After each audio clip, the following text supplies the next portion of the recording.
가족도 없고 말도 문화도 다른 오랑캐의 나라. 청나라에서 의순 공주는 도르곤의 5번째 아내가 됩니다. 아유. 그런데 의순 공주가 떠나고 4달 뒤 8월 갑자기 청나라로부터 조정이 발칵 뒤집히는 소식이 들려옵니다. 자, 화면을 한번 보겠습니다.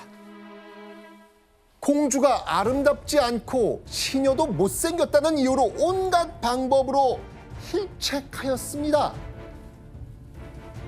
뭐야? 그러니까 아니, 예쁘다고 예쁘다 좋아했잖아요. 했잖아요. 그러니까요. 이름도 이름도 백송걸로. 그죠? 근데 도르곤은 왜 갑자기 이 말도 안 되는 특집을 잡는 걸까요? 이유가 있습니다. 바로 9월 연이어 청나라 사신이 옵니다. 이 사신을 통해 도르곤의 속내가 밝혀집니다. 어떤 속내일까?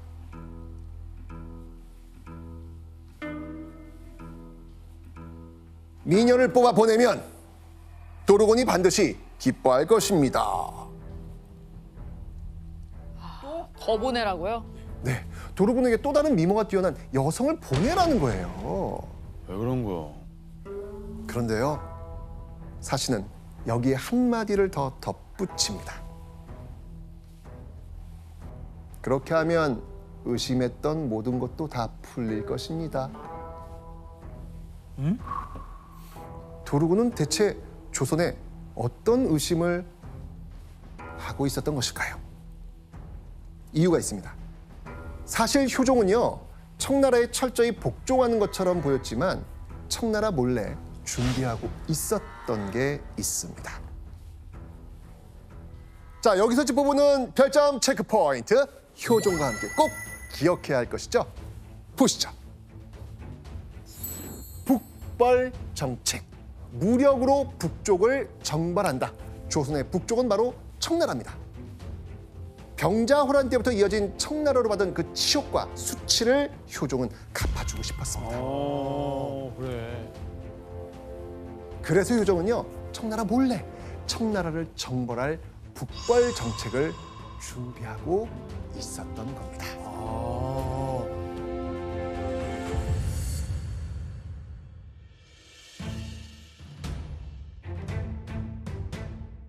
어쩔 수 없이 다시 청나라로 보낼 여인을 모집합니다. 효종은요, 조선 팔도에 아름다운 여성을 찾아서 뽑아오라 라고 명령을 합니다. 조선은 다시 한번 난리가 났습니다. 딸을 둔 집에서는 마치 병화를 피하듯이 달아나 숨고, 심지어는 머리를 자르고 스스로 목매어 죽는 자까지 있어 원망과 탄식이 길에 가득합니다. 어떤 상황인지 아시겠죠? 지금? 이 마치 전쟁터에서 목숨을 구하듯 달아나 숨고 긴 머리를 스스로 삭발하는가 하면 청나라에 가기 싫어 스스로 목숨을 버리는 여인까지 있었다는 겁니다. 저 시대 때 얼마나 힘들었을까 생각이 들어요, 저는. 결국 힘없는 조선의 여성들이 다시 희생양이 된 겁니다. 청나라로 향하는 조선의 여인들.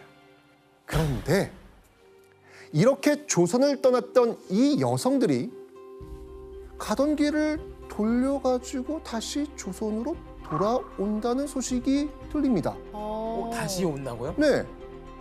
대체 무슨 일이 벌어진 걸까요? 그 여성분들 다 힘을 모아가지고 어떻게든 막 탈출을 한 거예요. 그때 저쪽 병사가 1000명 정도 있었다 하더라고요. 그래요? 그러면 좀 어렵겠네요. 죄송해요. 모르겠어. 이럴 수도 있고 모르겠습니다. 자, 여러 가지 상황이 있겠지만 네. 의외의 변수가 생겼습니다. 뭐예요? 도르곤이 네. 죽습니다. 도르곤이요? 네. 실제 상황이 이랬습니다. 도르곤이 사냥을 나갔다가 불의의 사고로 죽은 거예요. 그러니까 갈 이유가 있다 없다? 없어요. 없어진 거예요. 그래서 이 여인들은 다시 조선의 품으로 돌아올 수 있었던 겁니다. 잘 됐다. 와, 그 운명 그거는 와. 그건 너무 다행이에요. 정말. 그런데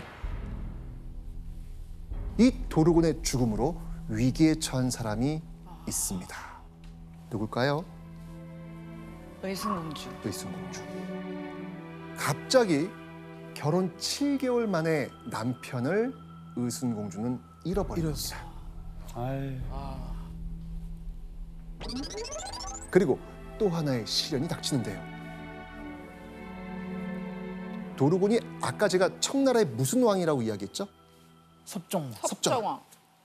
도르곤이 섭정이 아니라 황제의 자리를 넘본 역적이 된 거예요. 아. 청나라에서는요, 그래서 이 죽은 도르곤의 시체를 꺼내서 토막을 내기까지 했습니다. 무슨 일이야 갑자기? 역적의 아내가 됐네. 네.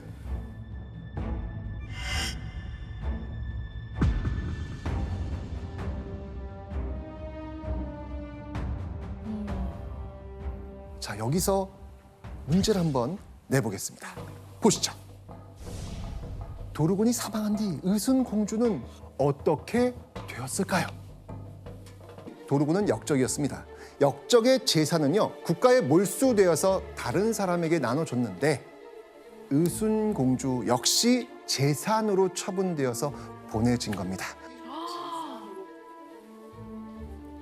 의순공주를 보낸 곳은 바로 도르곤의 부하였지만 청나라의 새로운 실세가 된 인물, 이름은 보로. 보로.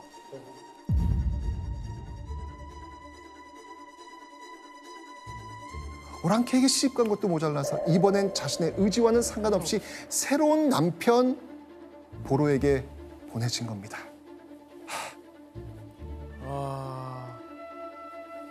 본인의 선택으로 된 게 하나도 없네요. 그런데요, 당시 의순공주는 도르곤의 아이를 임신한 상태였습니다. 정말요? 아이를 뵌 임신부의 몸으로 이런 모진 일을 겪어야 했던 것이죠. 이 조선 사대부 여인이었던 의순공주에겐 이건 너무나도 힘든 일이었습니다.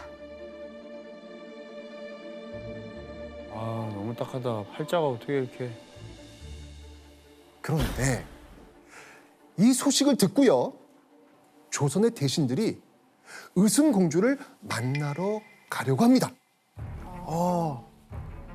의순공주를 안쓰러워서 갔을까요?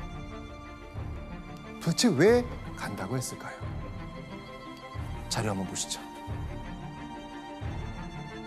의순공주가 또 보로에게 시집을 갔는데 그 사람이 동국의 일, 동쪽 나라, 우리나라 조선 같은 그런 나라의 일을 주관한다고 하니 마땅히 안부를 물어야 할 듯합니다.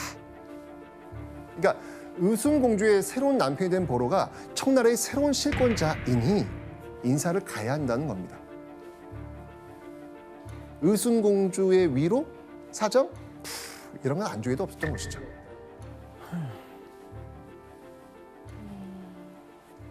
그런데 의순공주에게 또 사건이 벌어집니다. 어? 아, 단 1년 만에 남편, 새 남편 누구? 보로. 보로. 보로가 죽어요. 왜? 왜? 이게 또 홀로 남겨진 거예요. 되게 아니, 이런 찐적이네요. 운명이 왜 이래요? 아, 그러니까요. 오랑캐이자 역적인 도르곤의 아이를 낳고 새로운 남편까지 잃은 의순공주. 그 뒤로는 과연 어떻게 살았을까요? 아마도 의순공주는 주변으로부터 철저히 소외된 삶, 그런 삶을 살았겠죠.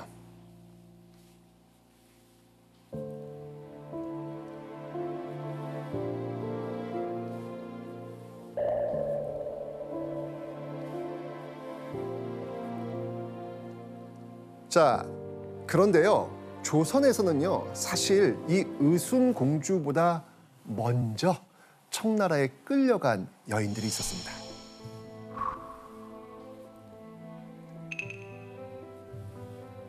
대체 무슨 일이 있었던 걸까요?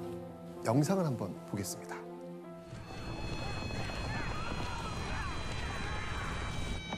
이 병자호란 때는요, 이 청나라 병사들이 평범한 백성은 물론이고요, 게다가요, 사대부 여성까지 무차별적으로 잡아간 겁니다.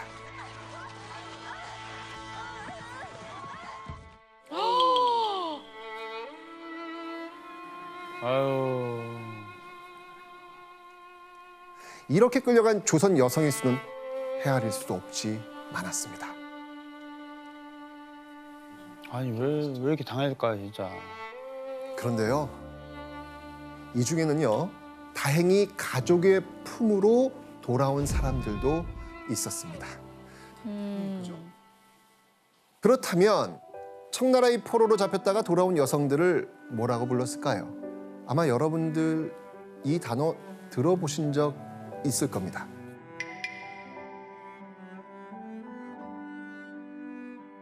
환향녀. 돌아올 환, 고향 향, 계집녀. 이래서 환향녀라고 있는데요. 이 말의 뜻 어떻게 알고 계십니까?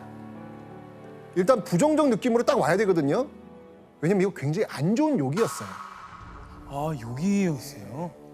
고국으로 돌아온 이들이 가장 먼저 만나고 싶었던 사람들 누구겠습니까? 가족. 가족. 가족이죠. 당연히 가족이겠죠. 그런데 자신을 반갑게 반겨주리라 믿었던 가족이 오히려 그들의 가슴에 비수를 꽂습니다. 왜냐하면 청나라에 끌려갔다가 돌아온 이들, 이 여성들을 오랑캐에게 정절을 이뤘다면서 살아 돌아온 아내와 며느리를 집에서 쫓아낸 거예요. 아, 집에서요? 네, 집에서. 너무하네요. 그렇죠. 떠나보낼 땐 울며 가슴 아파했던 가족이 정작 이들이 돌아오자 손가락질하고 비난한 거예요.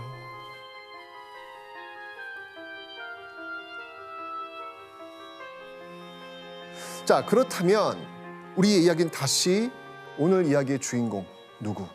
의순공주. 의순공주로 돌아가 봐야 되겠습니다.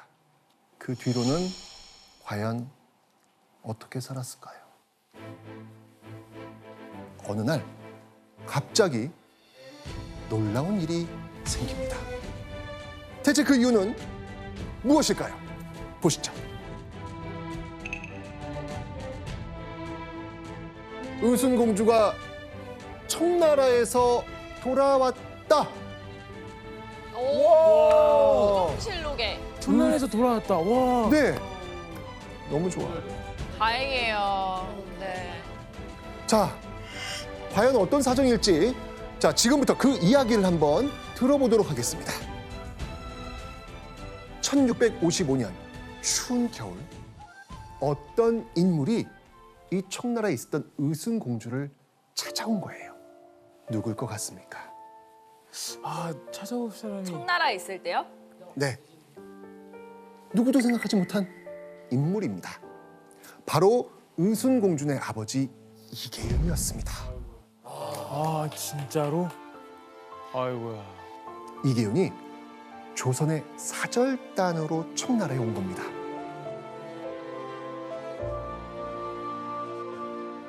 그런데 이때 이계윤이 누구도 생각하지 못한 글을 황제에게 올린 겁니다. 거긴 이런 내용이 적혀 있었습니다. 제 딸을 돌려주십시오. 오, 아, 아버지인 걸 밝혔구나. 아빠의 그 진심이 진심이 통한다 이런 마음으로. 그렇죠. 동윤 씨라면 안 그러겠습니까? 그러니까요. 그러니까요. 예. 청나라 황제 어떤 반응을 보였을까요? 공적인 대화 나눠야 되는데 갑자기 제 딸을 돌려주십시오 하면은 안 된다고 했을 것 같은데 저는. 청나라 황제는 기꺼이 허락합니다. 부친이 와서 이제 과부가 돼 있는 딸을 데리고 가고 싶다라고 했을 때 뭐 정치적인 이유가 있다면 거절할 수도 있겠지만 이미 의순공주는 청나라에서 아무런 의미가 없는 그냥 과부의 존재밖에 아닌 것이죠. 그러니까 인간의 마음으로 쉽게 허락한 것이 아닌가 그렇게 보는 게 아마 타당할 겁니다. 맞습니다.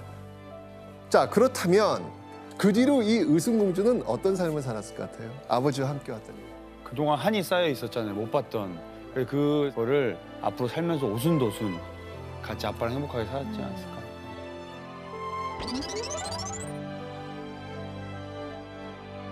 의순공주가 돌아온다는 소식은 온 나라에 퍼졌습니다. 그래도 공주니까, 공주였으니까 사람들은 기쁘게 맞이해줬을까요? 당시 분위기가 남아있습니다. 이혼 씨가 한번 읽어주시죠.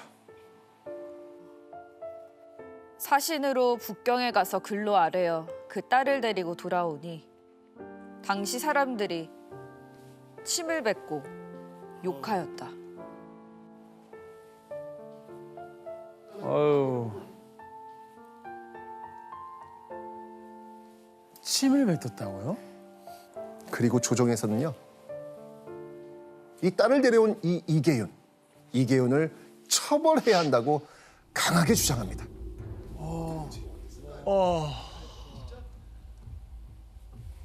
이계윤은 일의 체제를 생각하지 않고 조정을 업신여기며 사사로운 뜻에 끌려 멋대로 돌려달라고 청하였으니 국법에 있어 결코 용서할 수 없습니다. 삭탈관작하여 성문 밖으로 쫓아내소서. 조정을 어떻게 업신여기는 거예요? 그냥 자기 딸 같은 딸 교육하게 하는 건데. 왜냐하면 의순공주를 보내고 또 돌아오는 일 모두 조선 조정에서 정해야 하는 일인데 이계윤이 사사로운 감정으로 멋대로 딸을 데려왔으니 벼슬과 품계를 빼앗고 벼슬아치 명부에서도 삭제해야 한다는 거였습니다.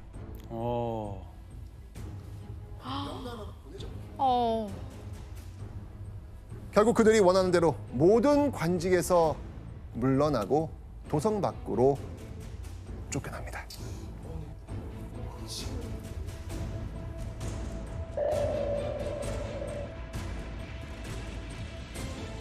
의순공주가 어떻게 갔어요? 나라의 치욕을 한 몸으로 안고 갔잖아요. 잊어버리고 싶은 안 좋은 기억이죠. 그러니까 그냥 조정 신하들이 벌떼같이 일어나가지고 이계윤에 대해서 엄청난 공격을 가한 것이죠. 그래서 사람들은 이계윤을 욕하게 하고 사실은 이계윤과 의순공주의 비극이 발생한 핵심 책임자는 조선 조정이고 효종인데 조정과 왕실이라거나 아주 고위 공무원들은 싹 빠지는 거죠. 맞습니다. 결국 의순공주는 조선에 돌아온 지 7년이 되던 1662년 8월 6일 28살의 나이로 병으로 세상을 떠납니다.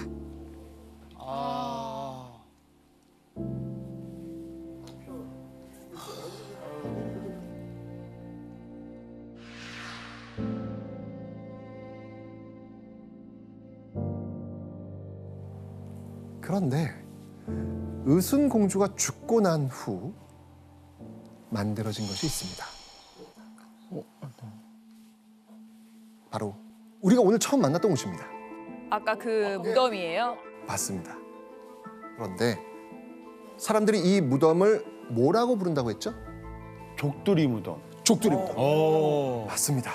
자, 이게 왜 족두리 무덤이라고 불렸는지 이걸 또 알게 되면 여러분들 너무 충격을 받을 거예요.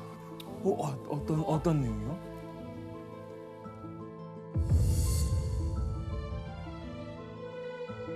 왜냐하면 사람들은 의순공주가 도르곤의 신부가 될 처지가 되자 오랑캐의 왕에게 아첨하며 사느니 죽는 편이 낫다며 강에 뛰어들었다 라는 이야기를 만든 거예요.